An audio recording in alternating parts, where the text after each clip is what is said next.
안녕하세요. 2021년 실전 창업교육 아이디어 제품 분야 진행을 맡은 김광호입니다. 지금은 7사시 지식재산권에 대해서 알아보겠는데요. 강사님으로는 윤영건 변리사님이 오셨고요.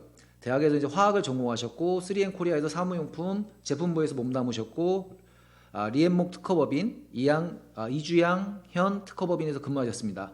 제일모직 삼성전자 농협 업무를 맡았고 합격의 법학원 전임 강사로 활동했습니다. 현재는 아이피즈 국제특허법률사무소의 대표 변리사 재직 중에 계십니다. 간단하게 인사 한번 부탁드리겠습니다. 네, 반갑습니다.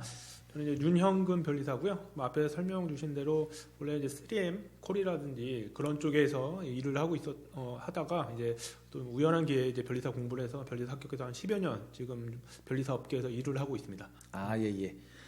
일단 한번 지식재산권에 대해서 쭉 말씀해 주시면 좋을 것 같아요. 저도 오늘 이렇게 수업을 듣는다는 마음으로 들으면서 혹시나 이제 질문이 있으면 Q&A나 이런 걸 통해서 한번 질문을 드리도록 하겠습니다.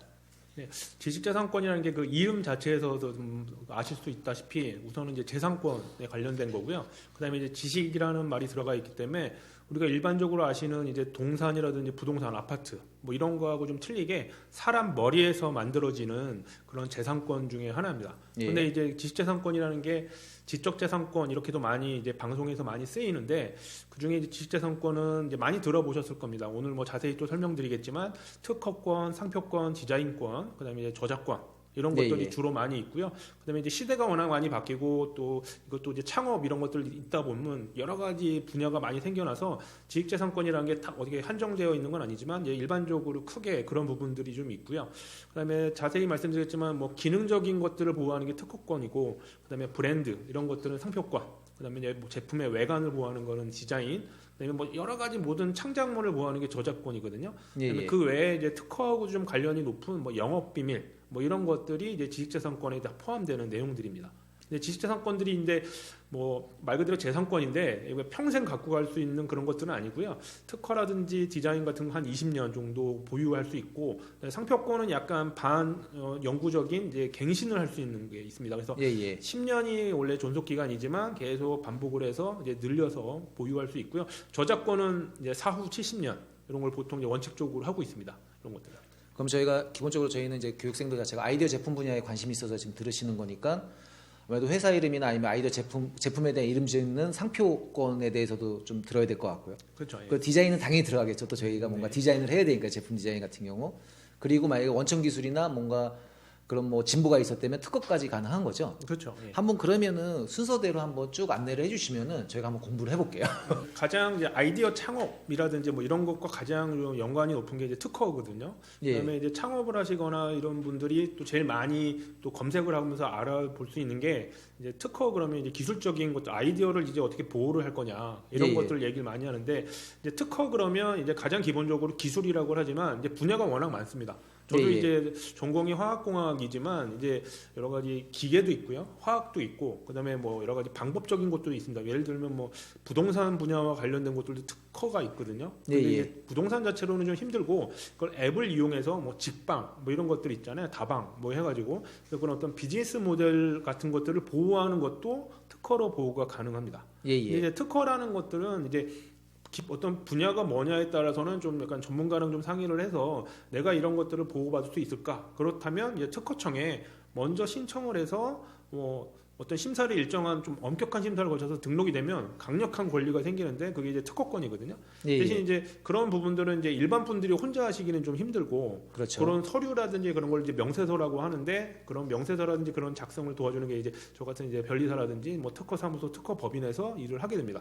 근데 이제 많이들 아시겠지만 아이디어 창업을 하시게 되면 특허권 같은 경우에 최소한도 특허 권리를 확보를 못했다 하더라도 특허청에다가 특허 출원을 최소한이라도 해놓는 것들이 필요한 게 많고요.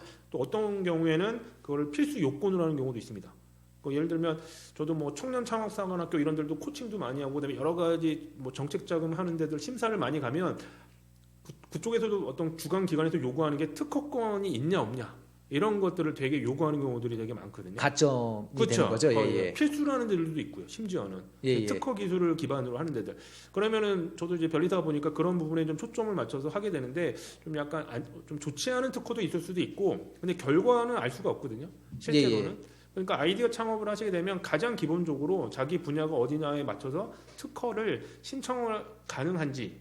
특허는 무조건 뭐 이렇게 보호가 되는 건 아니지만 좀 약간 이런 것도 있어요. 특허를 최소한 출원은 할 필요가 있습니다. 근데 이거는 아무 때나 하셔도 돼요. 아무 상관이 없습니다. 이게 그쵸. 나중에 특허가 되냐 안 되냐는 심사를 거쳐야 되는 문제고, 특허 출원만 해놓더라도 나름의 특허에 대한 그런 기술적인 부분에 대한 것들을 어필할 수 있고 가점도 봐줄 수 있는 부분들이 많이 있습니다. 보니까 세상에 완전한 새로운 아이디어는 없잖아요. 그렇죠. 그러니까 예. 어느 정도 기존의 딴 거와 유사할 수도 약간 있기 때문에 이게 혹시나 나중에 내가 손해배상을 해줘야 되는 게 아닌지, 그렇기 때문에 좀 특허를 미리 알아보시고 막 이렇게 선행기술 조사하시고 막 하시더라고요. 그렇죠. 예. 그러니까 보호한다는 장점도 하나 있지만 그것도 있지만 좀 기업하시는 기업 쪽에서는 보니까 보호보다는 내가 혹시 남의 걸 침해하지 않을까 그렇죠. 때문에 예. 특허를 이렇게 좀 준비하시는 경우도 있더라고요. 이게 이제 뭐 오늘 또 계속 설명드릴 게 상표권도 있고 디자인권도 있고 그런데 예. 그 부분들이 다 이제 특허만 그런 게 아니라 기존의 선행 기술 또 아니면 선행 상표, 뭐 선행 디자인 뭐 이런 것들을 기본적으로 자기가 사업할 때 이런 것들이 있는지 그런 것들을 또 미리 알아볼 수 있는 부분의 하나의 분야거든요. 이게 지식재산권이라는 게. 이게 만약에 제가 이제 기본적으로는 이제 등록이 될 수 있는 부분을 말씀드리지만, 자기가 만약에 아이디어를 찾는 것도 솔직히 오늘 뭐 잠깐 소개해드리겠지만 어떤 사이트를 통해서 이런 기술이 이쪽 분야에 이런 것들이 많이 생겨났고 아니면 이런 게 있으면 이런 걸 좀 전문 용어는 좀 해피 설계를 한다든지 이런 것들을 할 수가 있거든요. 그럴 때 이런 특허라든지 이런 부분들을 어느 정도 좀 알고 있거나 아니면 이제 저 같은 전문가랑 상의를 하게 되면 그런 부분들에 대해서 이제 아이디어 창업을 하실 때 도움이 되게 많이 될 수가 있겠죠. 오히려 그러면 오늘 깊숙이 간다기보다는 상표권부터 한번 쭉 이런 게 쭉 한번 강의를 해주시면은 저희가 일단 기본적인 걸 알고 나중에 좀 천상 또 공부를 해야 되는 부분이잖아요. 약간 그렇죠. 예. 한번 그러면 상표권부터 좀 말씀을 해주시면은 한번 배워보겠습니다. 상표권 같은 경우에는 이제 제일 많이 중요한 건데 제일 많이 좀 이렇게 간과하는 경우가 많습니다. 왜냐하면 최소한 사업을 하신다면 사업자 등록이 있을 거고요. 예. 그다음에 이제 어떤 제품을 만들면 뭔가를 판매하거나 그러면 다 브랜드가 있거든요. 저 같은 경우도 뭐 특허사무소 이름도 있지만 저 같은 경우는 가능한 한 제 이름을 건 걸 브랜드로 해서 홍보도 많이 하고 온라인 마케팅을 하는데, 자 그러면 상표라는 건 브랜드라는 게 가장 마케팅적 개념에서 가장 중요한 게 뭐냐면 고객한테 포지셔닝하고 그 상표나 브랜드를 보는 순간 그 브랜드가 떠올라야 되거든요. 근데 그건 특정인이 독점해서 써야 되는데 그게 독점할 수 없게 되면 문제가 생기는데, 그런 걸 보호하는 게 상표권입니다. 그래서 이제 뭐 문자일 수도 있고 도용일 수도 있고, 심지어는 최근에 뭐 소리 냄새 상표도 등록을 받을 수가 있어요. 특허청에.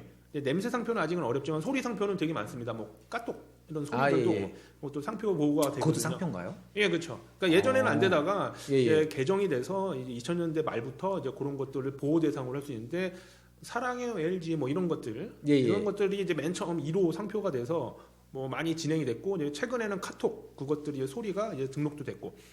근데 이제 사업하시는 분들이 제일 간과하는 게 상호 사업자 등록증을 내세요. 근데 사업자 등록증을 내고 뭐 도메인 등록을 또 막 하고 그랬는데 거기서 끝나는 거예요. 그런데 다른 사람들이 상호를 따라하거나 보통은 또 상호하고 똑같게 뭐 쇼핑몰을 운영한다든지 아니면은 상호하고 비슷한 뭐 브랜드를 운영하는 경우가 대부분인데, 상표 등록을 안 해놓고 있다가 자기 이제 사업자 등록 받아놨으니까, 근데 나중에 다른 사람이 오히려 뭐 상표 등록을 해놨기 때문에 내가 상표권이 있으니까 당신의 상호라든지 브랜드 다 내려라, 이런 식으로 오히려 이제 공격하는 경우가 있는데, 이걸 이제 좀 나쁘게 얘기하면 이제 상표 브로커들이 되게 많습니다.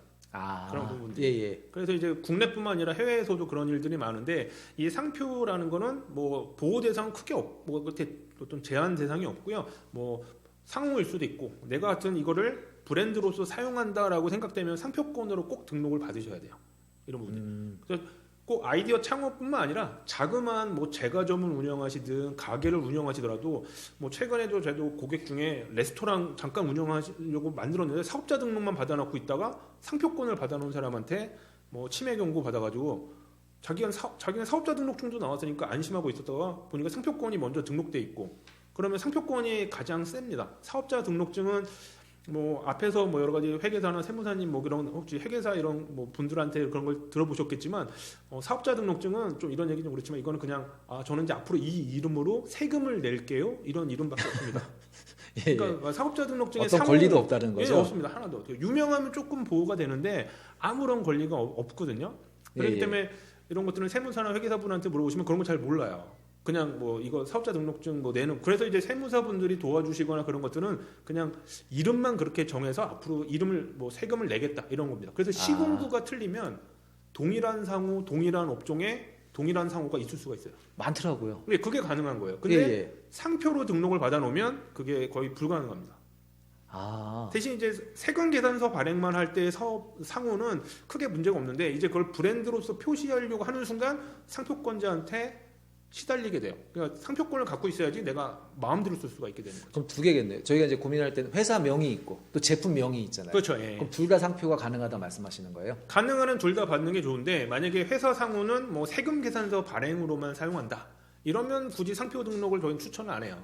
그럴 필요는 없고. 근데 이제 요즘에는 이제 여러 가지 사업 분야마다 좀 틀리지만 뭐 회사 상호 자체가 상표가 되는 경우도 있고 예. 상표가 너무 잘 나가니까 그게 이제 회사 상호가 되는 것도 있고 예. 그러니까 하이트 진로 뭐 이런 것들이 상호하고 이제 상표가 이제 서로 막 이렇게 컨버전스하고 막 섞이고 그러거든요. 예. 그렇지만 가능한 한 상호 같은 경우도 보통 자기네 출처 표시로도 많이 사용하기 때문에 가능한 한 등록을 받아놓는 게 좋죠. 상표권을 확보하는 게. 그러면 제품명은 기본적으로 해야 되는 거고. 제품명은 이제 가능한 한 뭐 어떤 거든지 뭐 대부분이 그러겠지만 그 브랜드거든요. 그거를 듣는 순간 이걸 느껴지게 하니까. 그래서 그런 부분들을 꼭 간과하지 마시고 꼭 등록을 받아놓는 게 필요하죠. 이제 인터넷에 이제 뭐 검색하시면 이제 그냥 한글로 해도 그냥 키프리스 하시면 이제 나오거든요. 아니면 이제 kipris.or.kr 해가지고 사이트가 있습니다. 요거는 이제 특허청에서 운영하는 사이트고요. 예, 뭐 회원가입이나 이런 것들도 굳이 필요 없고 대신 이제 요거에 되게 활용이 많이 됩니다. 아이디어 창업하시는 분들도 혹시 연구를 하셨거나 이러신 분들은 많이 아실 텐데 여기에는 이제 특허청에 이미 우리 국내뿐만 아니라 해외도 뭐 완벽하게 알 수 있는 건 아니지만 해외에 어떤 등록된 사례라든지 이런 걸 알아볼 수가 있거든요. 그래서 특허, 그다음에 뭐 디자인, 상표 이런 부분들을 다 확인해 볼 수가 있습니다. 근데 하나 주의할 거는 특허나 디자인은 등록이 된 경우에 아니면 좀 오랜 기간이 지났을 때만 좀 검색이 되고요. 특허나 디자인이 만약에 특허청에 심사 중이다 그러면 검색이 안 됩니다. 그거는 좀 주의하시고 상표는 특허청에다가 신청만 해도 한 일주일만 되면 다 검색이 가능해요. 그래서 지금 이제 상표를 좀 위주로 설명드리면 이런데 상표로 들어가시게 되면 여기 이제 중간쯤에 이곳을 클릭해 주셔야 돼 있죠. 여기 이제 숨겨져 있어요. 이게 좀 불편하게 해놨는데 URL을 좀 그 공지 쪽에 좀 띄워 주실래요? 예. 스마트 검색을 누르시면 이제 항목이 되게 많습니다. 이제 이 항목을 다 아시면 이제 뭐 거의 별이다 수준이시고요. 그것까지는 아실 필요는 없고 이거를 솔직히 활용을 뭘로 하냐면 특허나 디자인도 마찬가지지만 그냥 비슷한 게 있거나 아니면 동일한 게 있나 정도만 보셔야지 저희 정도 수준의 등록 가능성이 어떻게 될까요? 이렇게 하기에는 부족해요. 왜 그러냐면 뭐 뒤에도 간단히 설명드렸지만 상표는 이제 유사하냐 안 유사하냐가 되게 중요한데 그런 부분들은 판례를 좀 많이 아셔야 되거든요. 근데 여러분들은 판례 뭐 본 적도 없을 거고 관심도 없으실 거기 때문에 그쵸. 그렇기 때문에 그런 것들은 전문가분하고 꼭 상의를 하시는 거고 여기서는 최소한도 어느 정도 뭐 비슷한 종류나 아니면 어떤 정도의 상표가 이렇게 존재하는지 이런 걸 알아볼 수가 있습니다. 그리고 이건 안 하려고 했는데 좀 아주 중요한 꿀팁을 하나 설명드리겠습니다. 이거는 거의 뭐 1,200만 원 정도의 강의 때만 제가 하는 거거든요. 이런 것들은 강의 맞는데. 아니 숨겨서 이제 원래 잘 안 하는 뭐 이런 건데 예. 이게 왜 그러냐면 상표 이름을 찾기가 어려우시잖아요. 등록 가능성을 모르시다가 이제 등록 가능성이 높은 걸 막상 찾으려고 하면 이제 헤매요. 왜냐하면 변리사분이 아무리 얘기해줘도 도대체 뭔 얘기인지도 모르겠고 등록 가능성이 높다는 것도 의미가 모르는데 근데 이 키프레스를 활용하면 등록 가능성이 높은 상표를 아주 금세 찾을 수가 있습니다. 그게 왜 그러냐면 상표 특허나 디자인을 한번 소멸하면 다시는 등록이 안 돼요. 그렇죠. 왜냐하면 똑같은 걸 다시 하는 게 아니고 계속 개발해라 이런 뜻인데 상표는 가능합니다. 그럼 여기서 힌트가 나오겠죠. 소멸된 상표를 찾으시면 돼요. 소멸된 상표를. 뭐 예를 들면 여기 이제 뭐 중간에 행정 상태 이런 게 있는데 그 중에 이제 소멸 이런 게 있죠. 그다음에 뭐 이제 자세하게 다 설명드리기 힘들지만 이제 상표는 등록받기 위해서는 분야가 되게 많습니다. 그걸 한 45가지로 분류를 나누고 있는데 그 중에 뭐 예를 들면 뭐 제가 맨 처음에 이제 변리사가 되고 나서 맨 처음에 담당을 했었던 데가 이제 대리인으로서 제일모직이거든요. 그러면 거기는 맨날 제가 검색했던 게 의류예요. 그럼 이 의류 같은 경우는 25류라고 합니다. 그 숫자가 있는데. 그럼 이렇게 하시고 지금 우리 아까 행정 상태 중에 소멸로 했었죠. 그러면 이제 소멸된 상표를 검색을 하는 거죠. 이런 걸 누르게 되면. 예. 그럼 여기 쭉 나오게 되죠. 소멸된 상표가 나오게 됩니다. 이거 뭐 지금 현재 심사 중이거나 등록된 게 나오는 게 아니라 소멸된 상표가 있는데 뭐 다 좋은 건 아니지만 대부분의 상표들이 이 소멸된 상표 중에서 고르시면 등록 가능성이 되게 높아요. 아. 왜 그러냐면 상표는 다시 쓸 수가 있어요. 상표는. 예. 소멸된 상표는 특허나 디자인은 그게 절대로 안 되는데 상표는 이거는 좀 선택의 문제라고 해서 소멸된 상표에서 고르시면 됩니다. 그래서 예전에도 제일모직 같은 데를 담당할 때 제일모직한테 뭐 일종의 좀 가르쳐 준 거라고 볼 수 있는데 법리적으로 걔네들은 어떻게 하냐면 자기네들 상표가 있겠죠. 뭐 빈폴도 있고 저도 뭐 구호 이런 것들도 제가 다 관여했던 건데 자기네들을 지금 쓰지 않더라도 소멸된 상표를 막 검색을 해요. 우선은 괜찮은 상표들은 한번 쭉 추려놓고선 등록 가능성을 그래도 한번 검토한 다음에 등록을 일부러 받아놓습니다. 쓰지 않더라도. 왜 그러냐? 기존에 이미 사용하다가 없어진 상표들은 이제 뭐 워낙 많은 업체들이 있었을 거 아니에요. 그러면 이제 그런 업체들이 힘들게 상표를 만들었을 거 아니에요. 그렇죠. 막 좋은 어떤 마케팅적인 거 아니면 상품에 좀 어울리는 거. 그럼 좋은 이름들이 되게 많아요. 그냥 만드는 것보다. 그러면 그렇죠. 그 중에 괜찮은 것들을 미리 선점해 놓는 거예요. 아. 뭐 그거는 이제 걔네들은 이제 돈이 많으니까 계속 돈 내면서 게다가 이제 상표는 한 번 돈 내면 10년간 유지가 돼요. 그렇죠. 특허나 디자인은 한 3년 차 이상이 되면 이제 그 다음부터는 매년 돈을 내야 되거든요. 그래서 비용이 되게 많이 드는데 상표는 처음에 좀 많이 들어서 몇십만 원을 이제 특허청에 내는 게 좀 왜 그러지 하겠지만 10년치를 한 번에 내요. 한 번 내놓으면 10년 동안 자기 게 됩니다. 그런 식으로 보호를 할 수가 있는데 근데 여기서 이제 말씀드리고 싶은 거는 혹시 브랜드나 이런 걸 좀 정하기 어려우시다. 그러면 이거 일종의 꿀팁인데 소멸된 상표에서 이제 분야가 이제 워낙 여러분들마다 다 틀리실 거니까 자기가 원하는 분야에서 소멸된 상표를 찾아보셔가지고 그 중에서 고르시면 등록 가능성이 아마 60-70% 이상은 될 가능성이 되게 높습니다. 저도 지금 이런 방법 처음 듣는 것 같아요. 그러니까 이게 되게 꿀팁이라고 했죠. 이제 비싼 거라고. 여기서 이제 말씀해 주신 궁금했던, 그러니까 분야마다 다르잖아요. 네, 그러면 그렇죠. 제품군하고 서비스군이 동일한 상표를 쓸 수가 있나요? 분야가 다르기 때문에. 그건 이제 좀 더 깊이 들어가는 건데 이제 우리나라는 이제 그런 것들을 크로스 체크를 하게 해줍니다. 예를 들면 지금 의류라고 했잖아요. 그러면 25류가 의류인데 이제 쇼핑몰을 많이 하시는 분들이 있죠. 그건 이제 35류에서 이런 경우 있겠죠. 의류, 소매업. 이건 의류라고는 또 틀리거든요. 그러면 이게 상품하고 서비스가 분명히 다른 건데, 그렇죠. 의류라는 어떤 공통된 매개체가 있어서 되게 유사하다고 좀 봐요. 우리나라는 그걸 되게 엄격하게 잘 봅니다. 그래서 그걸 다 원래는 다 체크를 해야 돼요.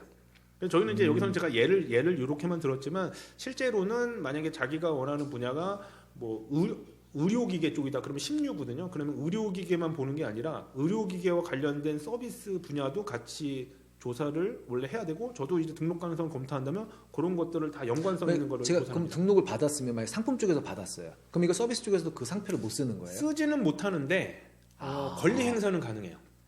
그러니까 예를 들면 내가 의류로 상표 등록을 받았어요. 근데 다른 사람이 의류에다가 부착하는 게 아니고 의류 쇼핑몰을 운영해요. 맞아요. 그러면 의류에 부착한 건 아니잖아요. 그러면 그렇지만 내가 의류에 관련돼서 되게 비슷한 분야와 관련이 있는 거기 때문에 행사는 가능해요.